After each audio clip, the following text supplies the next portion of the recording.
This is not me. It's time to lace the skates up. It's time to flood the ice. It's time to talk some hockey on Pucknology After Dark. 9:45 on Pucknology After Dark. Strong, backhander, puck guy. We are with you for the next hour, and we're coming to you live on YouTube. Holy crap. What a historic night it is in Vancouver as the Sharks win 4-1, but there's more than the game talking about tonight. Just a reminder that Pucknology After Dark is presented by Audible, an Amazon company. We've partnered with them to provide a free 30-day trial. You can search up to 180,000 audiobooks, and you get to keep one for yourself in case, even if you don't like the service or not. Jump on to audibletrial.com/PAD to sign up. You get a free book, you help support the show, and unlike the Vancouver Canucks, everybody wins. That's audibletrial.com/PAD. And make sure you subscribe to this channel. We are a live interactive Sharks postgame show after every game. For more Sharks news and opinions, visit pucknology.net. And also make sure you follow us on our social media channels, whether it's Facebook, Twitter, Instagram, SoundCloud, the Pucknology Writers Room channel, and much more. Nonetheless, if you want to be a part of the show, and by all means, with tonight being a special night, you will want to be connect with us by using the hashtag on Twitter, PucknologyAD. You can also join us in the chat on the YouTube page or the app. With us tonight, the lovely, the talented, the blonde, Rocket Backhander. Good evening. How are we all doing? We are doing fan-freaking-tastic. Excellent. And the voice you're about to hear is AJ Strong. 500! I won my 500! And with that, throw up the graphic. AJ, that's right. In the first period of tonight's game, a power play goal. Yes, a power play goal by the San Jose Sharks. Most importantly, Patrick Marleau scores his 500th goal. And we, on behalf of the entire staff of Pucknology, congratulate Patrick Marleau. 500 goals, all with the San Jose Sharks. An unreal statistic for sure. In Aneroid, Saskatchewan native. Second overall in the 1997 entry draft. And what a special night, guys. AJ, I'll start with you. Good evening, bud. We'll talk about the game in a little bit, but I mean we hit the milestone early, so we might as well talk about it early. Patrick Marleau, 500 goals. Your thoughts? I saw somebody on Twitter call it not only Marleau getting the first goal, but called played the Sharks game and said Marleau on the power play. Doesn't get much more specific than that. I mean, long time coming. Jeremy Roenick trolling a little bit on Twitter, offering some congratulations. I thought that was awesome, but hey, it would have been nice to see him get it versus Chicago. Lord knows Rocket and I wanted to see it, but it is. To me, this is 501 because we saw 500 versus Chicago. They just took it away from him. I think it's 500. This actually, for me, is goal number 503 because Marleau's already had 3 goals disallowed this year. So if those goals weren't disallowed, it would have been at 503. Just saying.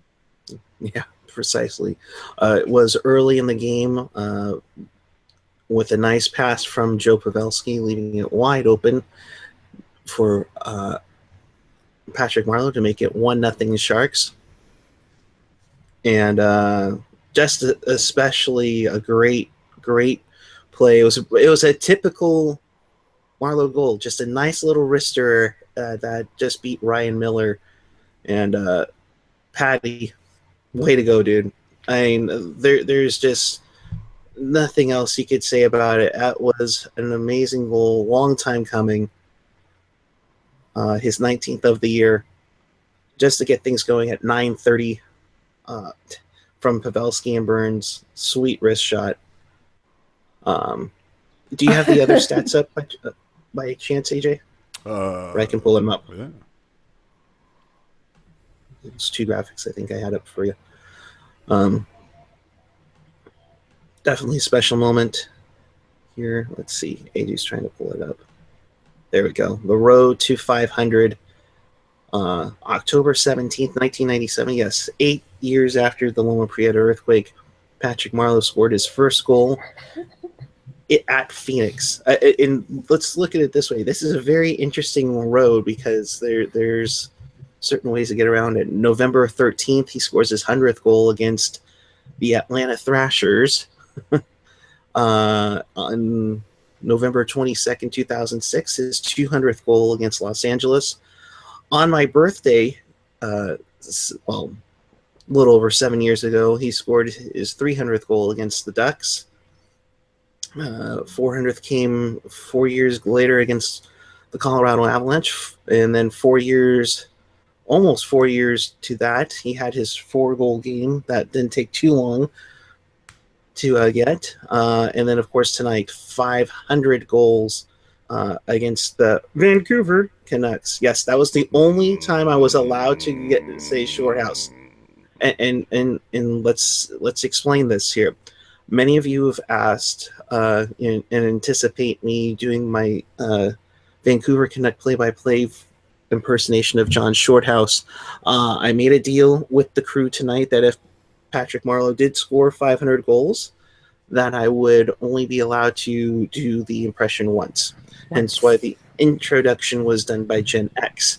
So Gen X, thank you very much. I know you're not feeling well, but was gracious enough to do that. All right, moving onward. So you had Patty, and then you had the Cobra, Chris Tierney, with his 5th of the season from Schlemminkel. What an easy tap-in that was. That made it 2-0 and pretty much kind of set the tone for the night, right, AJ?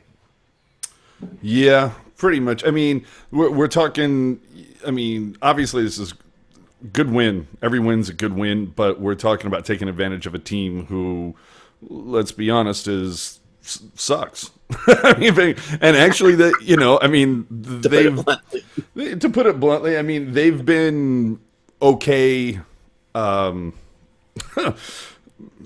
here and there. I mean, they've gotten better as the season's gone on. I think you had mentioned before that somebody was talking about at one point canceling some like April vacation trips, and I'm like, no, you can still take those. You're going to be okay. So, hey, they took care of a team they were supposed to take care of, and they did it well. And they had tons of jump tonight. I was a little worried this was kind of a trap game, so yeah. I was all good from that. Jessica in the chat saying Sharks have had a hard time winning against teams that suck. So how do you guys feel about their chances this season against garbage teams, which seems to be all that's left of the season? There's got to be a couple of good ones. I mean, we don't. Oh no, are we done with that? No, we still got. We got 2 games against Edmonton. So you still have some against Calgary as well. But I mean, I think even Kurz had mentioned it before. You have some, I don't want to say easy opponents, but you have Buffalo, Philly's clinging onto the second wild card spot. New Jersey is near the bottom of the East. You have Arizona twice. You got Vancouver one more time. And granted, they're out of the playoffs right now, but Toronto is hanging on to stay in contention right now. So you got a good February coming up for you that you can take advantage of for sure. I don't know. Just when's the last time you saw Tierney getting 2 goals? And I loved DeBoer taking that timeout. That was fantastic. Good job, Pete. Yeah, he's he really is aggressive about challenging stuff, and usually he's not right, and there goes our timeout. But he did good tonight. He did really good in calling that. Why do you think it was so much different between what the ref saw and what it actually was? Like, do you think it was because Miller was leaning in toward that he thought that he saw goaltender interference, or just because Joel was in the blue paint automatically in his mind that was interference? Go ahead, AJ.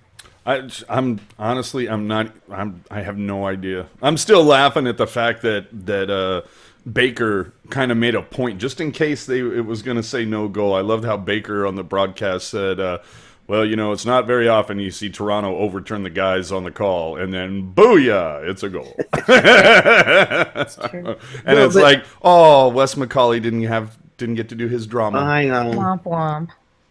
Darn it, Wes. No, I thought it was a good challenge personally, because I thought Ward's barely doing anything, and it's not like he backed into Miller. More, in fact, the broadcaster said tonight too. It was more like Miller kind of Leaned into him. went towards him a little bit, and to me, that's just allow that to be a disallowed goal. Then just have Jones kind of like go up to the closest goal, to the closest opponent, and then go, I know, but we're from California, so. Hey, also first time this season too that the Sharks have had 2 power play goals in a game, or not this season, this year. 2 power play goals. So, if you want some packing materials, I've got some bubble wrap, AJ, and a really nice hat box that I think your drum will fit in. We'll if you want to, put it in there, pack it away. I mean, she's not wrong. Over the last 4 games, 4 power play goals scored. I mean, she's at over 12 chances. 4 out of 12? Yeah. But if you go last 5 games, then it's 4 out of 16. A little different, but still, it's small sample size, but I go by trends, and that's a good trend right now. Well, so I will take it. From Hockey Jerk, he says it's the first multi-power play goal game for the Sharks since December 16th. Back when we thought that finally the power play unit is lit. We're ready. Okay, we're solid for the season. And nothing. And that was against Montreal. Was that the game that wasn't that the game that we chased Carey Price? Yes, and he gave the death stare to his team. Yeah. Early after being told endlessly that Price is, God. Right. Earlier in the third period, Burnsy fired one from Hurdle and Thornton. Thornton with that assist gets him to 994. Yep. We end one milestone to jump onto another milestone tracker. Thornton with assist number 994. Come on, get this one at home. And see, and that's the bad thing. You know that he's going to do that. He's going to hit it this month. And the boys play 4 of their next 5 on the road. I mean, come on. And he is Mr. Pass. But come on, HA. Next Thursday in Boston, wouldn't that be a perfect time for him to do it? that is true. Yeah. Boy, if they had to put that on the Jumbotron there. Thorntontron. Yes. I think okay, I'll let him do it on the road so long as he does it at Boston. I'll do. What is it? TD Center, whatever it's called. Oh my God. TD Garden. Yeah. Hockey Jerk in the chat. How many assists would Jumbo have if passes to empty nets counted as assists? 3,027. Right. All of them. The answer is all of them. Yes. Richard Davalos, who is our favorite Vancouver fan in here. That's TD Garden. Oh, jeez. Even Davalos said, that the contact was so minimal. It was like calling it incidental contact would be exaggerating. So, yeah, I totally. Unfortunately, Jones had a phenomenal save, and just like a minute later, the Canucks end the shutout. Philip Larson, his first as a Canuck, at 6:35. I thought Jones had a heck of a game, and I thought he was going to actually steal the thunder from Patty with his performance tonight. Yeah, that one time when I don't know how the hell Burrows got so in all alone behind the defense, but Jones showed up big on that one. I mean, give it to him. He had a good game. I think he kind of did deserve a shutout tonight, but the defense, it did feel like they were kind of on a high from Marleau, so they kind of had to couple of brain farts. Too busy celebrating early. It's like, hey, get on the plane, come home, and do your celebrating. That's the thing that makes me a little nervous about Arizona. I could just see them all getting lit on the flight back. It's gonna be a slow practice tomorrow, boys. Yeah. But it is Arizona. You mean the Desert Dogs? Yeah. Okay, Hello. Thank you. Thank you for the excuse. Yeah, you're threw welcome. one in there, and Randy threw one in there in the third period. Yeah, he did. Yeah, and at the end. I was like, Randy, thank you for not forgetting us. Thank you so much. Throwing in a little Desert Dogs. I like how, but it's like as if the prices in the secondary market for Saturday night weren't high enough already because that damn Warriors jersey. Now I can see them going up because people, well, I mean, they are going to have them at the store tomorrow. For those of you local, if you want to get your commemorative 500 puck, the store will have them tomorrow. It's already been tweeted out. So yeah. I'm sure those will be at every store and every kiosk on the concourse tomorrow. Yeah, not tomorrow. I'm sorry, Saturday. But, yeah, it'll be at the Shark store tomorrow. They open up at 11:05. Let me see if I can throw it up. And Vince pointing out Burroughs camped out in front was full-blown coverage by Martin. It's that fourth line, though, I thought had a little bit of a breakdown, too. Fourth line had a little bit of a breakdown, but the thing I was really blown away, everybody looked really good in the first period, but especially the bottom six. To me, the bottom six had a lot of jump tonight. You know who has really looked good since the All-Star break? Well, even before the All-Star break, but he really looks outstanding is Milker Karlsson. He's doing work. It's like he's doing extra credit and hoping that he finishes school earlier, and graduates summa cum laude or something. He really is working, and it shows. Hold on, wait a minute. Is there somebody seriously in the chat saying they need to have a Sharks-Giants mashup? Bro, where the fuck were you in December, man? It was in December, brother, against Carolina. Rob, where the hell were you? Rob, you missed it. Yeah, I'm sorry. So this is, wait a minute, let me pull this back up. This is the puck that's going to be on sale tomorrow morning at the Shark store. Unfortunately, let me see if I can blow it up here. Now watch how quickly Eric's going to tell you the 3 things that are totally wrong with this.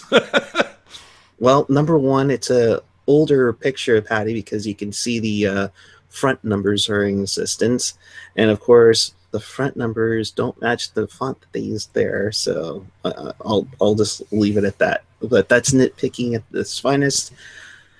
And the thing I also don't like about this is that it looks as if it's just a sticker adhered to a blank puck. Well, it's like you knew this was been going on lately. I know with Sherwood. Yeah, but to me it's cheap. When you look that every game they have printed warm-up pucks. I mean, like, you knew this was coming. It's not like this, well, it might happen this season, it might happen. No, you knew this was coming. To me, I think it would have been cooler to have this printed out. But that's just me. It should have been a printed puck, in my opinion. Yeah. Well, and like I said, outside the official game pucks and the practice pucks that have that fancy finish to it, a lot of these have that matte finish now. I'm guessing for simplicity for overall. But hey, yeah, go ahead. I'm sorry. I got a question here, and it's super random, but it's sort of related to the game. So, face-offs sucked. Jamie Baker said, "Yeah, I know." Jamie Baker said something about the Vancouver Canucks have something like the 4th highest face-off percentage in the league. Yep. Yeah. And they suck. For some reason, yeah. So, I mean, it's really funny because we've discussed the importance of the face-off and, like, you really need to get that puck in the key face-off matchups and so on and so forth. But if you look at the Vancouver Canucks, they're kind of the cautionary tale of, yeah, sure, go ahead and get all the pucks and win all the face-offs. But the rest of your game sucks. And in true typical NHL fashion, let me just throw out just some really kind of remedial math for the class. What is 64 plus 37. Ooh, pick me. I will go with the gentleman and the Marlowe jersey. Would that be 101? Yes, Yeah. yes, it would be. It would be Yes! 101. What do I want? And for some reason, if you go to NHL.com and look at the stats, it shows the face-off percentage: 64% Canucks, 37% Sharks. So apparently, face-offs were done with 101% effort tonight. That's right. That's why they're the NHL. Because they go that extra 1%. That's right. 101%, 100% of the time. Yep. Absolutely. There was only one person that was at 50 or above, and that was Pavs.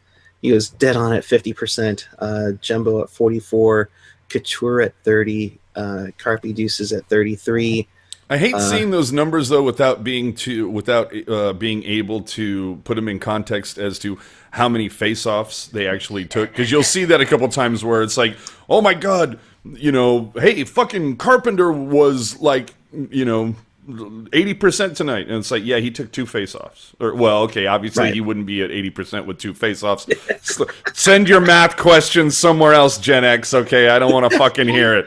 Chester Chivo in the chat, hashtag alternate stats. Yeah, exactly. Alternate stats. But either way, you see it where it's like Timo Meyer 100%, and then he took 1 face-off. So Oh my gosh, hockey jerk! The Sharks are so bad they had to curve the stat to make it look better. Mike Nevis, 1% makes a huge impact. Yes. yeah. AJ brought to you by SAP. Fuck you, Chris. I knew that was coming. Knew it was coming. Let's go beyond the numbers. Oh man.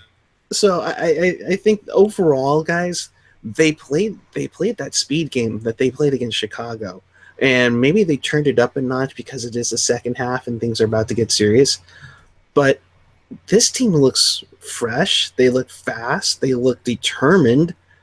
I mean, Rocket, I'll go with you on this. They look like serious, legitimate contenders compared to the hiccups that this team has had earlier in the year. Well, yeah. I mean, look at they're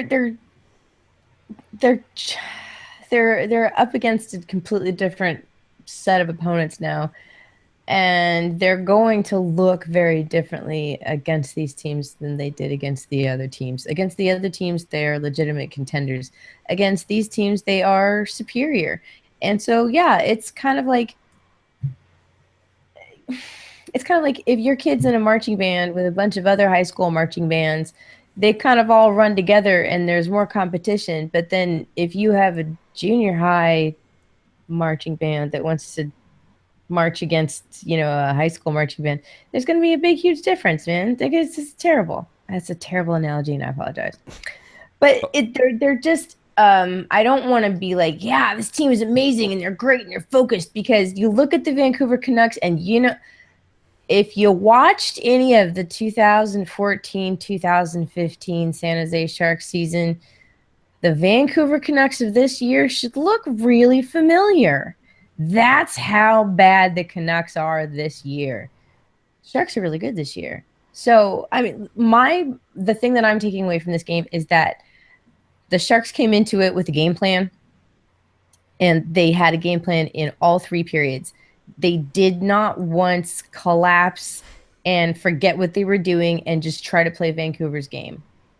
I really liked that. I like they took the lead in the dance, and they had enough confidence in their system and how they play with each other on the ice to make that system work. And it cashed in. And I really hope that they continue with the second half of the season to dominate on these lower scoring or lower ranked teams.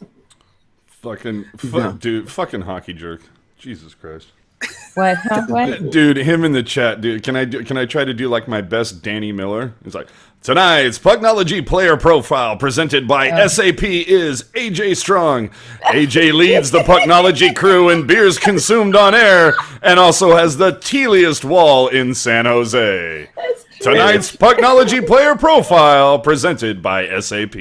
And if you're sitting in section 104, you didn't win either. Wait, you're sitting in section 104, row 3, seat 2. You just won an autographed AJ Strong jersey, to which me and Genty would yell from section 212, "They can afford it!" Yeah. And then two girls with giant lime green foam hands come up to me and give me something. Hey, real quick to put those the face-off percentages in context. Couture 30%. Dude took 20 face-offs tonight. 6-1, 14 lost. Whereas Pavelski 50%, 4-1, 4 loss. Thornton 4-1, 5 loss. Tierney 5-1, 6 loss. Ward 1-1 and 4 loss. So yeah. Hockey Jerk in the chat has a very good question. Hey, are we going to have Pucknology Wrong Choice presented by Geico again tonight? No, because Geico doesn't sponsor us, so we can't say Geico. Oh, fuck you. Who was it? It was no. It was sponsored by tonight's Wrong Choice brought to you by SAP, because everything is brought to you by SAP. Tonight's Wrong Choice is Puck Guy wearing a jersey backwards. Yeah, I was wondering why. Now, excuse me. Number one, believe it or not, this is the only thing I have with Marleau on a shirt or a jersey. So I wanted to give him some love here. So just let me have my crisscross moment here, and I'll make you jump, and then we can go on from there. Wrong Choice sponsored by Trojan. Oh wow! Boy. Wow! Oh, sounds like something for a dick trick. Hey, that would have been. Dude, I'm dying to know how Christina Marleau answered the phone tonight. Christina, if you're watching, because I did tweet at you, if you're watching, tell Patty congrats. I mean, my goodness, that he's been on a roll the last week and a half, and I know he's been excited about this, and so can you. So if you are watching, DM me at PuckGuy14. We would love to have you on. From all of us here to everyone with you, we would like to say from the bottom of our hearts. Borrow one of my wigs, Christine, and no one will know it's you. Oh, jeez. That's why I use a fake name. Wait, your real name's not Rocket? No. What? No, my real name is Epic, but Rocket's way more girly. Oh, all right. So let's hear from you about hashtag Marleau 500. I'll pull up some special tweets from it. Well, I'm tickled that we got this out of the way, because I hate it when stuff like this, when the team starts forcing it because they're trying to get a guy to, hit the big pinnacle number, whatever he has going on. I'm very happy that they've gotten this out of the way. I've seen other teams get hung up on stuff like this. So good this got out of the way. And holy shit, is February one of the weakest schedules the Sharks have had in a long time, or what? That's why I'm saying you need to take advantage of it. Oh, yeah, you need to create some space in a big way right now. And especially if you look at March, because March is stacked. There's, 2, 4, 6... 16 games in 30 days. Yeah, but I'm just talking about the... you've got 4 back-to-backs, so goddamn, give Dell some time. Yeah. And, bank some points, give Dell some starts, and let's get it going. Jesus. This is the thing, though, that kind of pisses me off with the schedule makers. It just pisses me off that you're in this tight race, and yet we're done with LA. Are we done with Anaheim? We are, aren't we? I thought we had one more game. Oh, we do. March 18th. March 18th. Okay, but still, the schedule makers kind of blew it on this one. They could have been cool if you would have had LA and Anaheim at the end, the way that they've stacked Vancouver and Edmonton and Calgary, but that would have been cool. But just bank those points, create some separation, And there was something else that I saw in here that I was, oh well. And take advantage of your bye week. And there was a question in the chat in regards to a bye week on what they can do. I believe they cannot have a practice or anything in those 5 days. Nope. So it is a week off. You're going to see guys scatter. Yeah, you'll see them scatter, and then I think they can come back to travel the day before because they travel back to Vancouver for that game on February 25th. Viva Las Vegas. I don't know. Those games right now against Edmonton are really stacking up to be big games. They're going to be huge. Okay. Come on. Hey, that was Stop not it. Shorthouse. I would have preferred that over, the Orange Predator any day of the week. Next week on To Catch a Predator. What did you have a seat over Why here? don't you have a seat over here? You guys fucking rehearse that or what? It's team chemistry. Hockey jerk. I told you. I can't say it. I'm sorry. Yeah, no. Sorry. I'm sorry. Yeah, no, bud. I know, bud. Yeah, I know. My bad.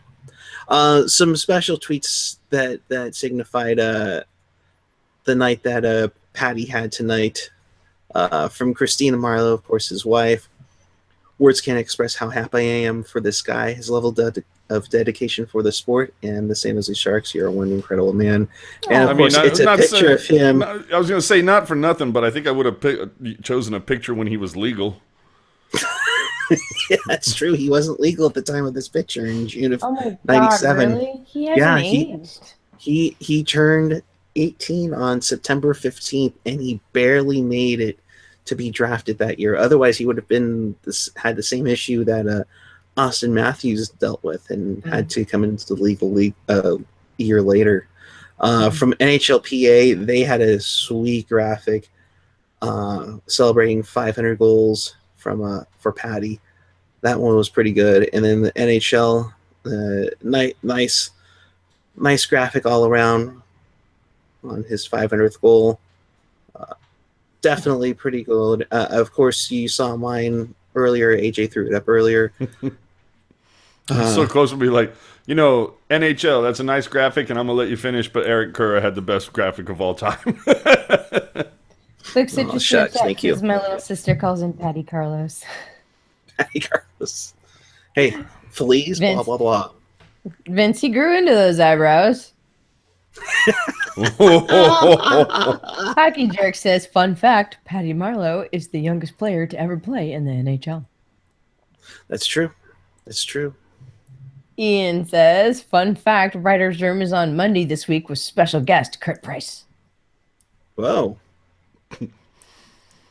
And 28 people watching right now go, who the fuck is Kurt Price? Yeah, I know. Kurt Price from Let'sGoBlues.com. I know. I'm just screwing around. So he's our good friend. They're not going to talk at all about this whole Hitchcock thing, are they? Oh, I'm sure it won't come up at all. Hitchcock got das Boot. Jeez. He was the weakest link. One more graphic that I don't think I got to you, AJ, so I'll throw it on here really quick. They threw the goalie coach out, too. Oh, man. Well, when you have Martin Brodeur. Dump everybody. You have Martin Brodeur in the organization, of course. For Marlowe, he was the 45th player in NHL history to score 500 goals, the 17th to score his first 500 with one team. Obviously, he's the first Sharks player to score 500 goals, not to be confused with being the second Sharks player to score his 500th goal in teal. Of course, JR had that ridiculous weird carom that beat Alex Auld in 07. He is the 10th player in NHL history to score all 500 goals with one team. He played in his 594th consecutive game tonight, and nobody else has played in more consecutive games and scored 500 goals than Patrick Marlowe. And on behalf of the Pucknologists, we say to you, here's your beer. Hey, there's 39 people watching in the chat right now. Yes. And with that, good evening to you all. Please make sure you subscribe. Make sure you tell your friends. We are your interactive Sharks post-game show throughout the night. Back to you, AJ. I don't know. Gen X is pointing out that he think he pissed off Randy Hahn, so that should be fun to see how that works out down the line. What? I don't know. You want to go around? I don't know. Let's go around the league real fast while one of you guys figure that out. All right, you look that up, and we will go around the league on February 2nd. Speaking of the Blues, Mike Yeo made his debut as Blues head coach, and apparently that message was sent in a very good way. The Blues beat the Maple Leafs 5-1. Leafs are now struggling a little bit, and it doesn't help that the Flyers beat the Canadiens 3-1.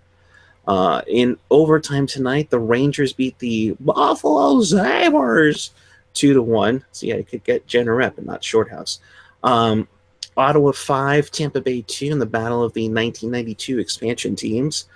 Nashville shut out Edmonton. That's a huge thing for the Sharks. That helps. That helps big time. 2-0 the score there. Also, let's see. Kari Lehtinen was in the nets for the Dallas Stars as the Winnipeg Jets beat the Lone Stars 4-3. That's right. Kari's letting them in. Heyo. And in Glendale, the Chicago Blackhawks won. Played who? Who'd they beat? They beat the Desert Dogs. Oh, why? Thank you very much. You're welcome. 4-3. Yes, we love that. We love that joke, don't we? Don't we all? It works well. Boy, it makes you wonder if that was like a statement from St. Louis that was just kind of like, we're so fucking happy Hitch is out of here. Ding dong, Hitch is gone. It just makes me wonder. Yeah, it's quite interesting. They leapfrog back into a wild card spot with that win tonight. That they surpassed Calgary, and as I'm trying to get the standings up here, if I can. Gotta love this. Damn you, Google Hangouts. I mean, Los Angeles is trying to get back into this. It's going to make you a little nervous from time to time. Yeah, but at least the Sharks now have a 3-point lead on Anaheim with same amount of games played, and the best part, 4-point lead on Edmonton right now, 68-64, and the Sharks have a game in hand on them.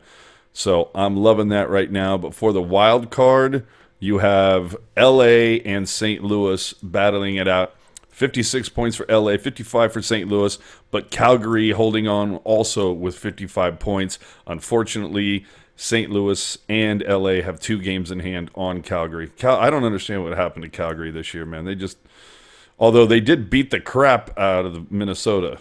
So right. It is, and they're on a 2-game win streak, so it is what it is, I guess. And LA on a 4-game win streak right now, so take advantage of February, boys. This league has been a lot of streaking lately that's been fluctuating, and throwing with all the bye weeks that's going to be happening up until the end of the month.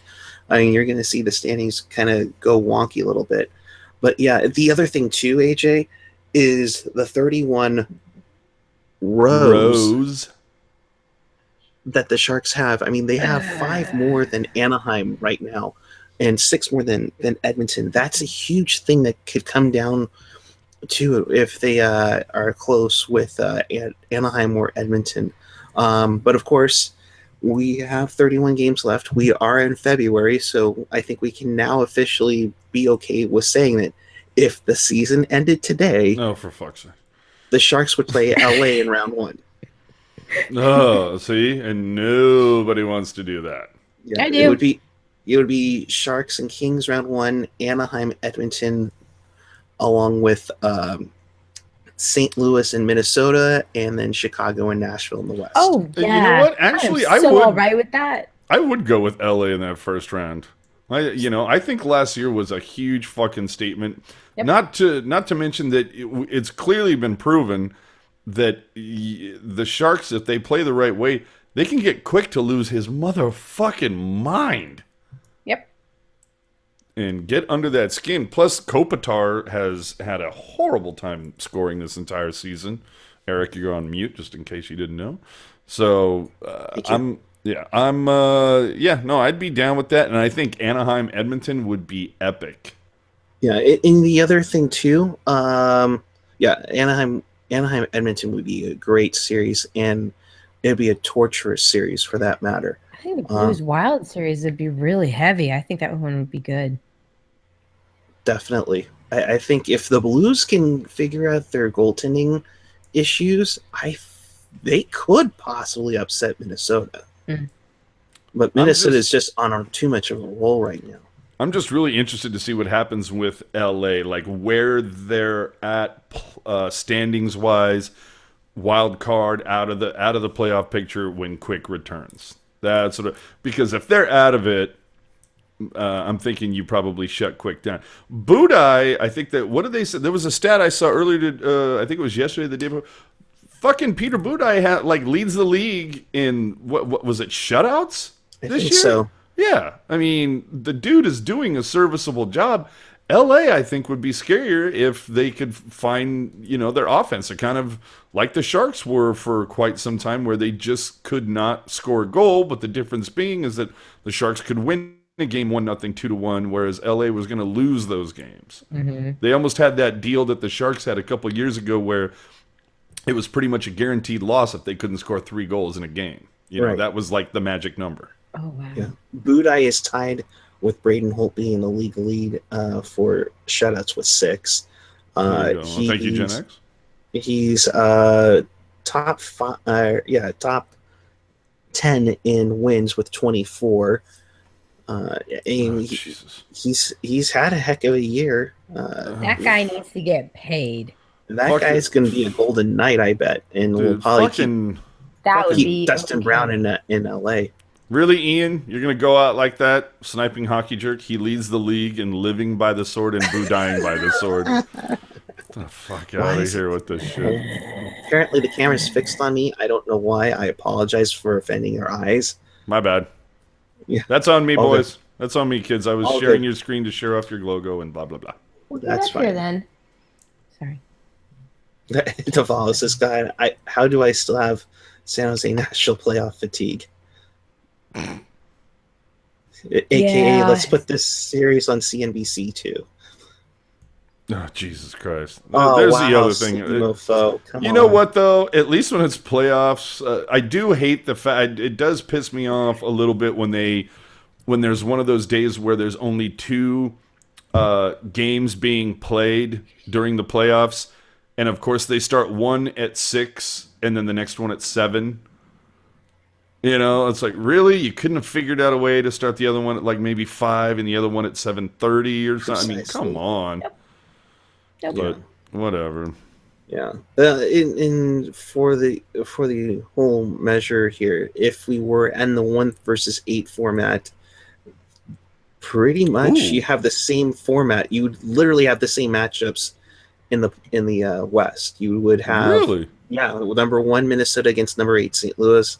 Number 2, San Jose against 7 LA. Number 3, Chicago against 6 Nashville. And 4, Anaheim. 5, Edmonton. Which is kind of interesting because there is always that, well, what if? What do you think about, I mean, now that we've had damn near a decade of realignment. Well, no, it hasn't been that long. No, 4 years. It's been longer than 4 fucking years. No, because it was 2013-14 that they realigned to put Winnipeg in the West and Detroit in the East. Mm. Wait, what?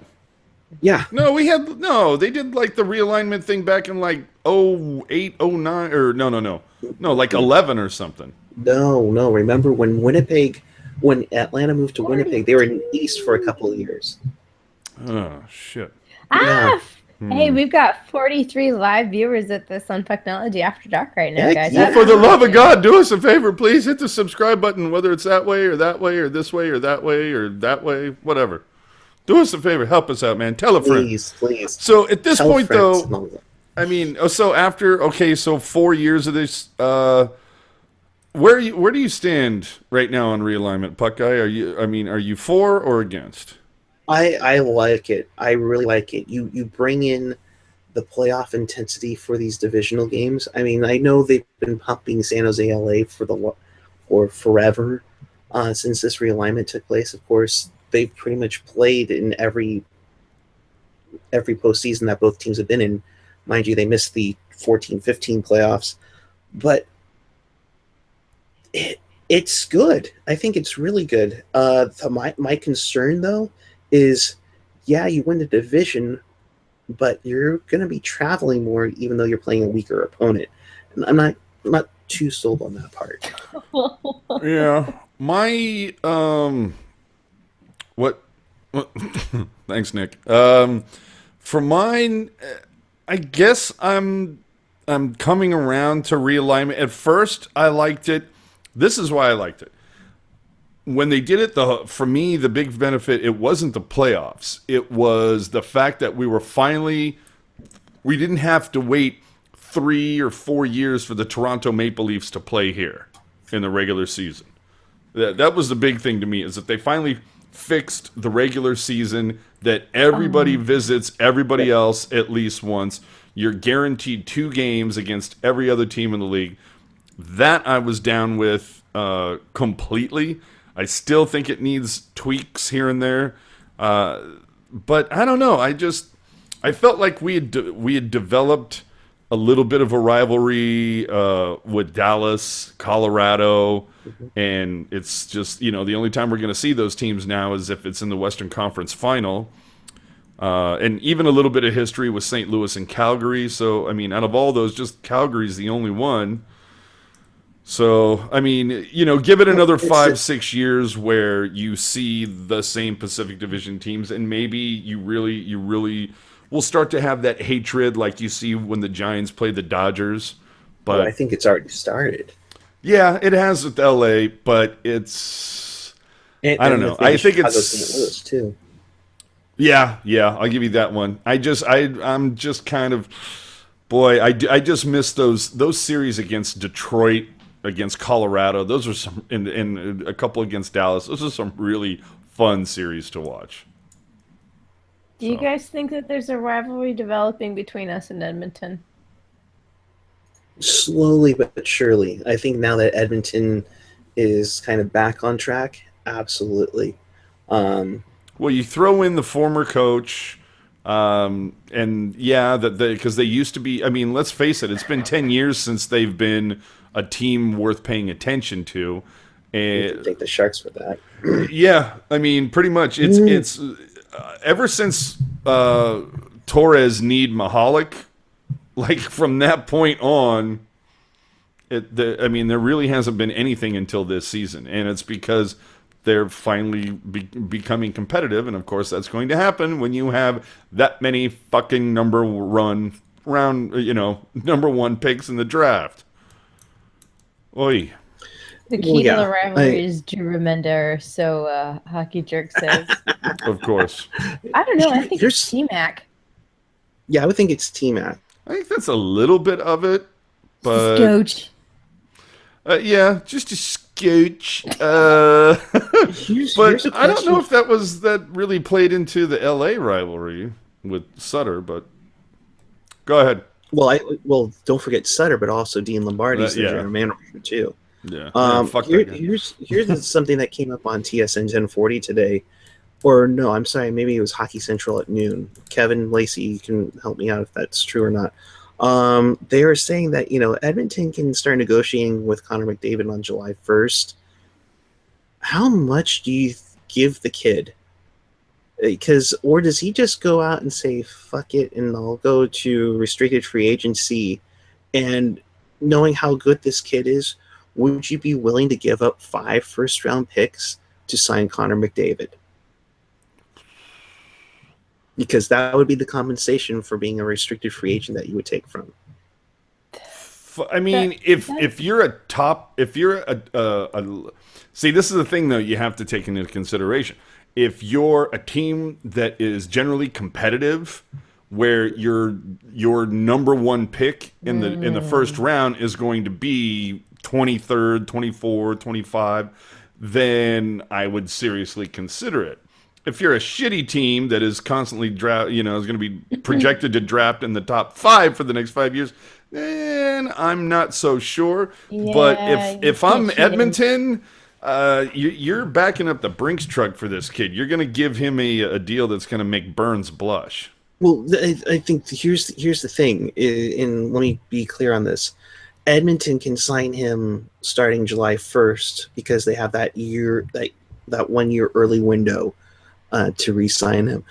Everybody else has to wait till July 1st, 2018, when he's officially a restricted free agent.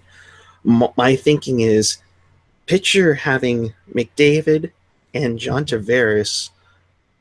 I mean, albeit Tavares would be a UFA, but picture both of them on the market. How intriguing is that? Oilers can Down the road. negotiate with him on July 1st of this year, but he can't. Nobody can offer sheet McDavid until the 17-18 season. Right. No, they're going to negotiate. So the Oilers have a year hard. exclusivity. No, they're gonna back up a Brinks truck. It wouldn't surprise me if he gets 10.5 for 8 years.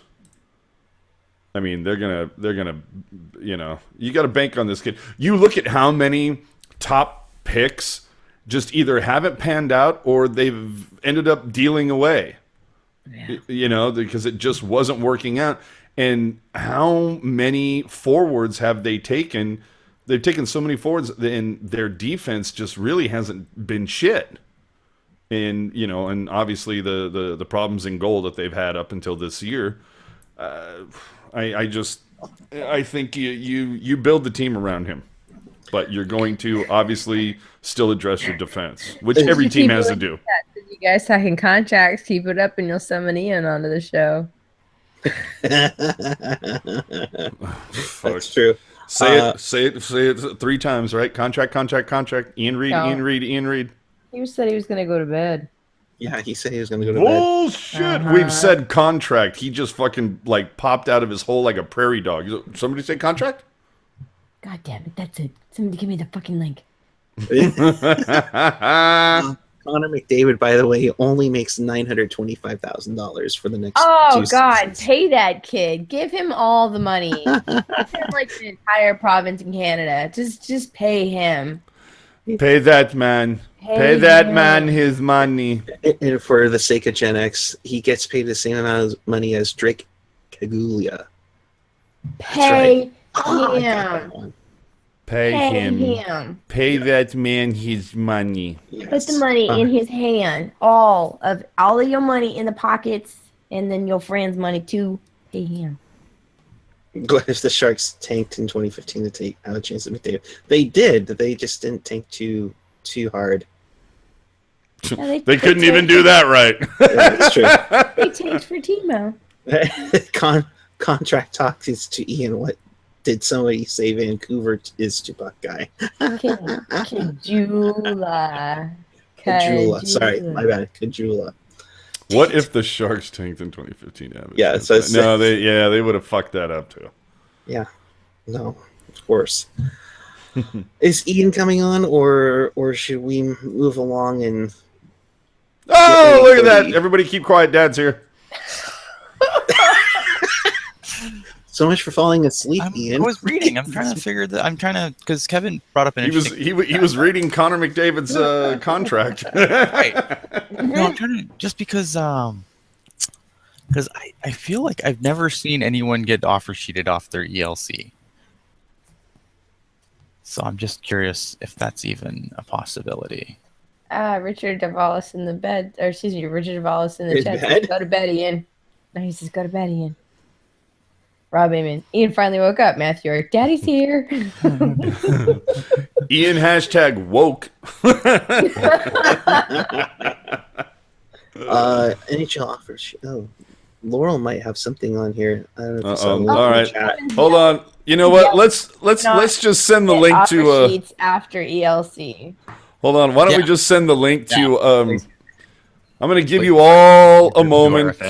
I'm going to give you all a moment to get your popcorn, and I'm going to send the link to Kevin Lacey, and then we're going to watch Ian and Lacey duke it out to the death. No, he's right. You have to be a Group 2 RFA. Okay. There we Oh, go. are you trying to say Lacey put you in your place, Canadian? No, I never said that. I said I was looking for the answer because I was pretty sure that he was right, but I wanted to be sure before I came on here and was like, yeah, Lacey's right. You guys shut the fuck up. Oh, okay. All right, Lacey. Hashtag respect the turtleneck. Yeah, put the laptop down, Lacey. Put the turtleneck back away. You're fine. You're okay. Change it. Yep. Change it. But you still give them all the money. Yeah. Oh yeah. You build Connor you build the franchise around that fucking guy. All of it. So don't trade Couture, Pavelski, and 3 first-round picks to Edmonton. I will cut you. Who's the rookie that has like done the most for you this season? Puck guy. Shoot, one of the ones in Toronto, either Austin Matthews, but hey, Mitch Marner has been right up there too. So I've really enjoyed watching Line A play this year. Liney's been great too. I mean, he had the setback with the concussion, but Liney's been great. Marner's been a tiny bit of a surprise. We all knew that Austin Matthews was going to be pretty good, but wow. Yeah, a little bit. But Line A, yeah, that's. I mean, I'll forgive him his Nazi poster boy look, but he, good on him, man. Wow. Because he picked that. Like when he was being formed and stuff, he was That's like, right. please just make me look like that. We're talking Austin Matthews? No, Line A. Oh, Liney. Oh, I was going to say. Matthews. Oh, that poor Sorry, guy. I was going to say San Ramon native Austin Matthews. Yeah, that's right. I'm sorry, I didn't mean that. You know, when I say Nazi poster boy, that lovingly is referring to the that guy who does the in-game entertainment for the Sharks. I don't know his name. Oh, he didn't. Oh, he didn't wow. ask Johnny Root, and he didn't ask to look like that either. He didn't. He didn't. Yeah, But he pulls it off. He pulls it off really well. Wow. he has fancy sneakers. I always really do actually like his tennis shoes. I never noticed those. He's got good sneakers, Wow. yeah. Yeah. See, there you go. He's got a good shoe game. All right. He's got a shoe game. And you know what? He got a great picture with a friend of the show, Nick Neff-Teppets, because Nick pulled down that Jonas Donskoy jersey. Yeah. So, hey now. Okay. Which one would you want to host in game? Kaylee, Brooke, or John? Me. Can I root for the Flood? Oh. I'm sorry, I'm just not.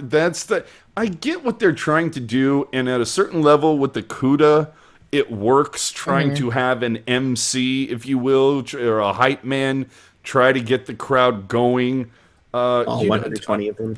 Yeah, I'm sorry, you don't need that for a Sharks game. You just don't. There was zero problem with Danny Miller doing it remotely from the from the penalty box. He could see up to the platform where the tank patrol is next to him. He was able to call it. I mean, he did that job magnificently for 20 years.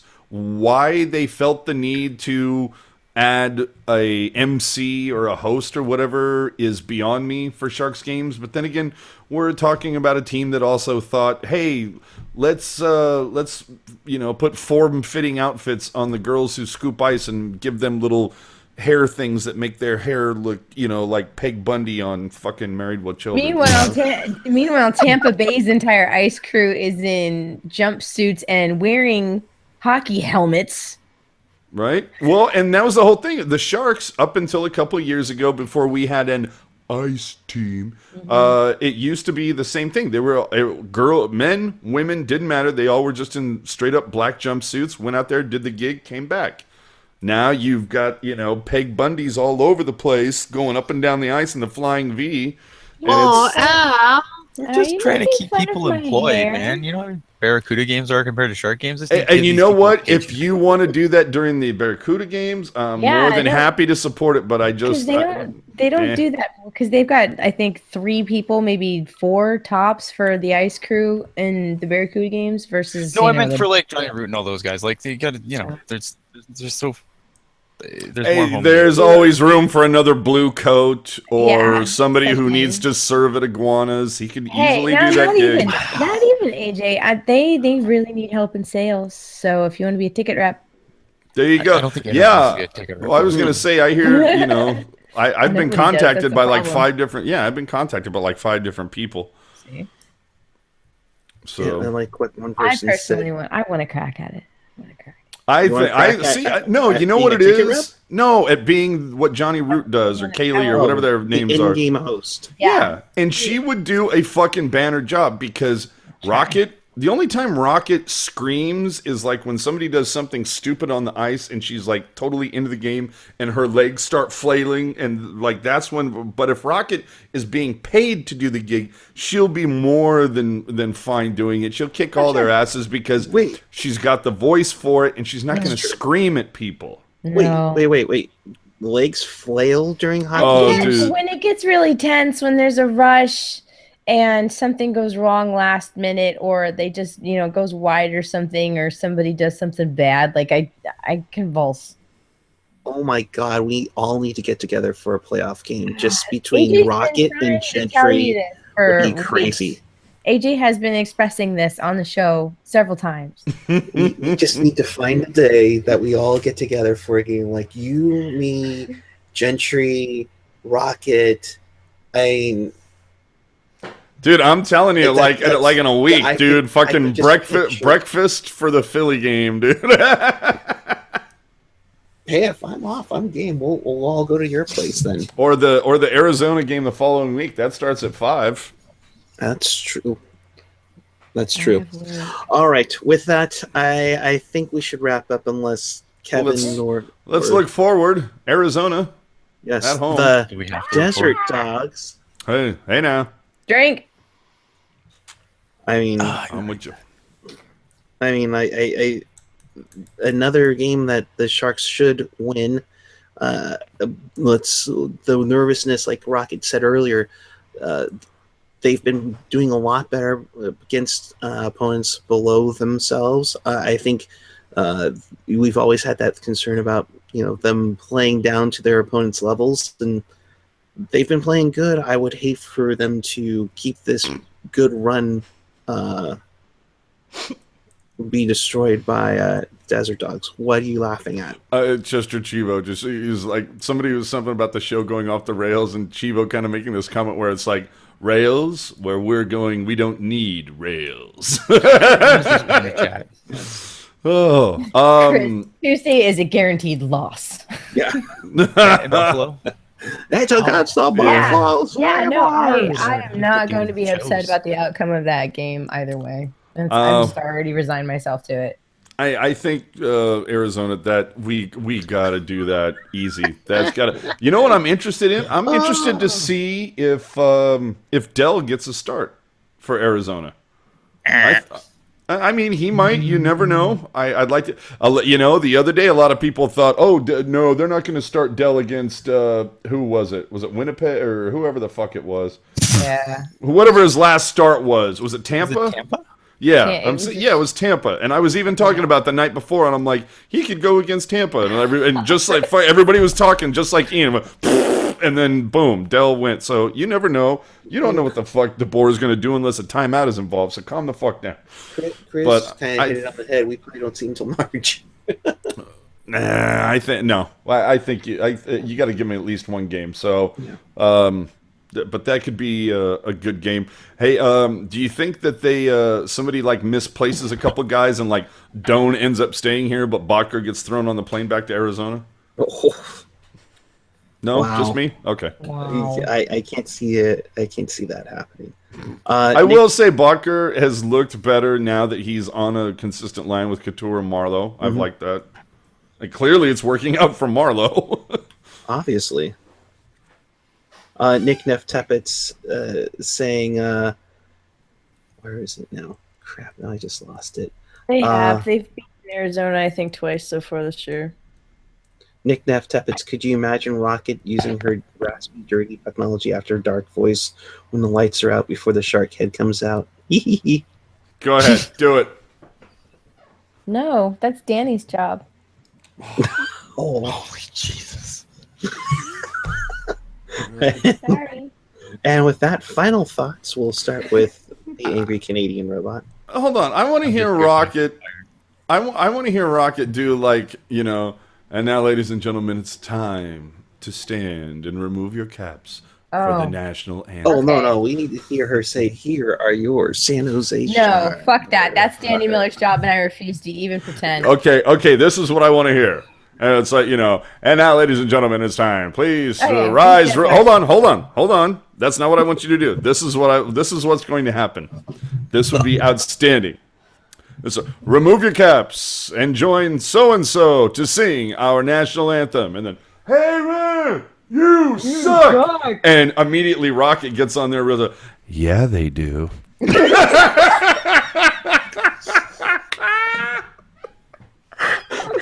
Okay, if that was my entire job, if that's all it is, you suck. Yeah, they do. that would be. I would be so happy just doing that. Canada. Oh well. All right. Final thoughts, Mr. Reed. So yeah, as I said in the chat, and I said a few times, the writers' room this week, because of Super Bowl Sunday, we are going to move it to Monday so that someone actually watches, and other than my mother. So it'll be Monday night, same time. We're going to have Kurt Price from Let'sGoBlues.com on, and he is going to talk with us about the Florida Panthers, because no one wants to talk about Hitchcock, right? Psst. Fuck that guy. Happy retirement. Happy retirement, again, Hitchcock. I don't think he's done, but yeah. So we're going to do that, and it's going to be awesome. That'd be interesting if we went to Vegas. Chris saying that Ian's moving it to Monday so he doesn't ruin the Super Bowl ratings. It's true. I mean, I don't really, I don't want to screw up the Super Bowl ratings. I mean, look, I understand that this is a time-honored American pastime, and it'd be really rude of me as a Canadian to ruin that for you guys. And I think that my country wouldn't get invaded the next day, or at least I'd get a nasty tweet from the POTUS. Especially since you guys are going to show the American commercials. I can't believe that. Oh, man, I know. So, yeah, I don't want to get invaded. I don't want a tweet storm in the morning from Trump being like, why did you kill this great American pastime? Ian ruined the ratings for this Super Bowl. Sad. Let's see how great his ratings were if you were to put that out on Sunday. Oh, fuck. Who sent this dickhead the fucking link? Oh God! What? Yeah, so check out the writers' room on Monday. Other than that, yay, Patty. Yeah, that's good. I'm just gonna be good tonight. Right. Wrap it up, man. Wrap it up. Rocket Backhander, your final thoughts. Hi, my name is Rocket Backhander, and my final thoughts are: holy shit! Do we really only have 30 games left this season? That's right. Yep. Wow. Man, this is going to be good. We've got a lot of interesting systems coming up to face and prepare for. Coaching has their hands full. Players have some time off. Everybody's going to get into shenanigans. Mr. Strong. Hola. AJ_Strong on Twitter and Instagram. Follow at Pucknologist. There will be a new show next week. This week was our bye, but we're going to have an early show next week and a special show with a special guest at the end of next week. Hashtag clickbait, but you're going to dig it. And let's just see if I'm still welcome in SAP Arena after that show airs. Yeah, no kidding. With that, make sure you subscribe either down below or to the side. Hit up Pucknology.net now that it's back up and running. Make sure you hit up all our social media channels: Facebook, Twitter, Instagram, SoundCloud, Pucknology Writers Room on YouTube.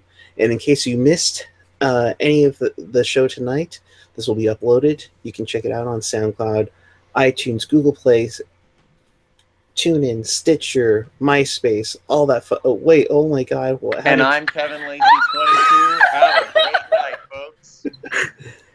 Did somebody say Vancouver? There, since I don't have a bottom third, I had to make my own.